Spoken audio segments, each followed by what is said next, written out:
Hello guys, welcome to our channel. నేను మీ అంకిత్ తేజ. ప్రస్తుతం మనతో పాటు సీనియర్ జర్నలిస్ట్ ఇమ్మంది రామారావు గారు. నమస్తే సార్. అయితే మొత్తానికి వైఎస్ఆర్సీపీ మాజీ నాయకుడు వల్లభనేని వంశీ అరెస్ట్ అయ్యారని కూడా చెప్తున్నారు. అయితే మరి అది ఎంతవరకు వాస్తవం అనేది తెలియట్లేదు. అలాగే అమెరికా పారిపోయాడని కూడా చెప్పారు మొన్నటి వరకు కూడా. అయితే గన్నవరంలో అరెస్ట్ చేశారని చెప్తున్నారు. సో దాని గురించి ఇక దీంట్లో ఇది విశేషం కాదు. 2-3 రోజుల నుంచి అదే పనిగా వార్తలు వస్తున్నాయి. దీని గురించి వల్లభనేని వంశీని క్యాచ్ చేయడం కోసం 3 టీములు అవిశ్రాంతంగా పోరాటం చేస్తున్నాయి. ఎక్కడ దొరకలేడు. ఆ నాచుకు కూడా తెలియదు, పోలీసులకు కూడా ఇది ఒక క్వశ్చన్ మార్క్గా తయారైంది. ఇందాక చెప్పాను నేను ఏంటంటే, వాళ్ళకి మనసులో ఉండాలి కానీ పోలీసులకి పాతాళ లోకంలో దాక్కున్నా తీసి అరెస్ట్ చేయగలరు. ఒకటి చెప్పా, ఆయన తాలూకు నమ్మకస్తులు ఉంటారండి. ఆయన నమ్మే వాళ్ళు నమ్మకస్తులు ఉంటారు. ఎందుకు కొడాలి నాని ఉన్నాడు, వాడికి నాలుగు తగిలించినట్టు కొడాలి నాని చెప్పడా? ఇప్పుడు ఎవరైనా చెప్పారంటే అత్యంత సన్నిహితులకే తెలుస్తుంది, మిగతా వాళ్ళకి తెలియదు. అలాగే ఈరోజు గన్నవరంలో ఆయన్ని అరెస్ట్ చేయడం అంటే ఇంకో మాట చెప్పదలుచుకున్నాను నేను. లోకేష్ రెడ్ డైరీలో ఉన్న మొట్టమొదటి పేరు ఇదే కావచ్చు. వంశీ ఇదే ప్రస్తావన తీసుకొచ్చాడు లోకేష్.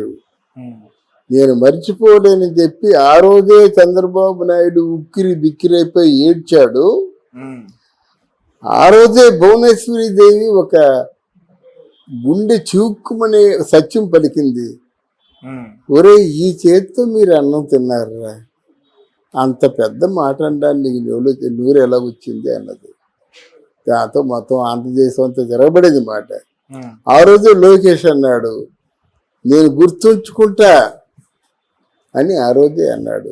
బహుశా ఇది మొదటి అంటే కొన్ని జరుగుతున్నప్పుడు కూడా ఆయన ప్రధానమైనటువంటి శత్రువు తన తల్లి తాడు క్యారెక్టర్ని అసాసినేషన్ చేసిన వాడిని అరెస్ట్ చేయడంతో తన తాలూకు ఆత్మ అంటే ఆ గుండె బంట చల్లారుతుంది.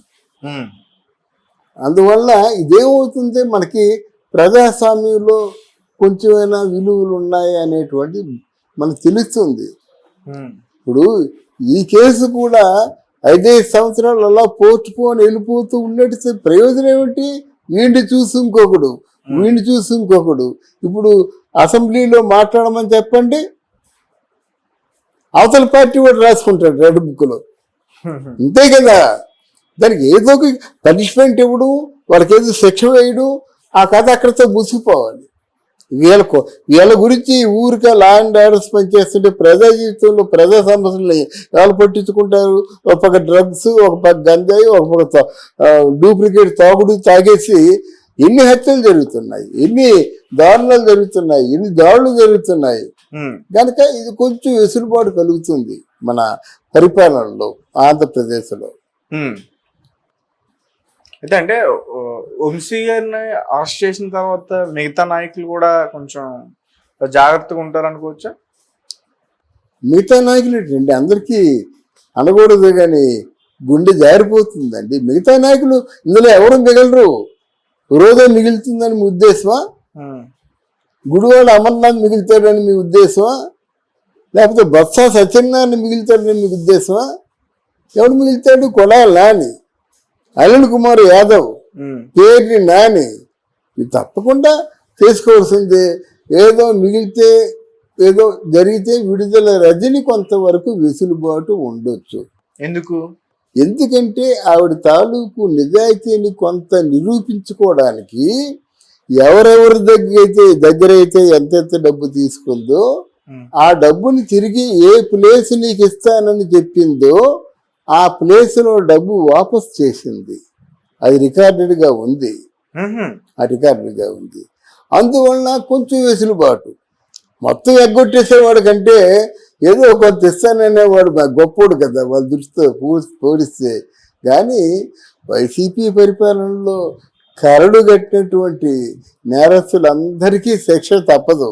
సార్ అలాగే వల్లభనేని వంశీ జూనియర్ ఎన్టీఆర్ కి కొంచెం క్లోజ్ ఫ్రెండ్ అని కూడా చెప్పుకుంటాం. ఆయనే కాదు, కొడాలి నాని గారు కూడా. ఇక ఏ క్లోజ్ ఫ్రెండ్ అయితే ఏం చేస్తారండి, క్లోజ్ ఫ్రెండ్ అనుకునే తెలుగుదేశంలో జాయిన్ అయ్యారు. మరి ఆ క్లోజ్ ఫ్రెండ్ అనుకునే తెలుగుదేశంలో ఎందుకు కంటిన్యూ అవ్వలేదు? రొట్టె ముక్కలకు ఆశపడి వైఎస్ఆర్ కాంగ్రెస్ పార్టీకి ఎందుకు వచ్చారు? ఏదో స్వార్థంతోనే కదా. మన ఈ వల్లభనేని వంశీ కబ్జా చేసింది తక్కువ, కొడాలి నాని వ్యాపారాలు తక్కువ, మరి ఇవన్నీ పెంచుకోవడానికి వచ్చారు. దురాశ దుఃఖాన్ని చేటు తెలుగుదేశం పార్టీ మీద, ఆఫీసు మీద దాడి చేశారు. ఇవన్నీ రికార్డెడ్ గా ఉంటాయి కదండి. ఇప్పుడు ఆయన్ని దేనికి సంబంధించి అరెస్ట్ చేశారు? తెలుగుదేశం పార్టీ దానికి సంబంధించా, లేకపోతే భువనేశ్వర్ గారిని బాధించే మాటలు మాట్లాడినందుక? ఏంటి క్యారెక్టర్? ముందు తెలుగుదేశం పార్టీ ఆఫీసుల మీద దుండగులు పంపించి పూర్తిగా ధ్వంసం చేయడం ఒక కారణం అండి. రెండవది ఏంటంటే అసభ్యకర అన్పార్లమెంటరీ లాంగ్వేజ్ యూజ్ చేసి ఒక ప్రధాన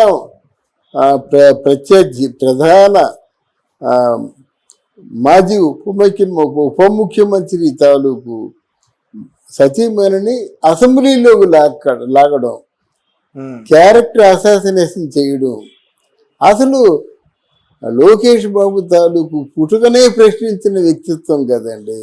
అది చాలా దారుణమైనటువంటి శిక్షలు పడతాయి మాట. నువ్వు నిరూపించు, లేకుంటే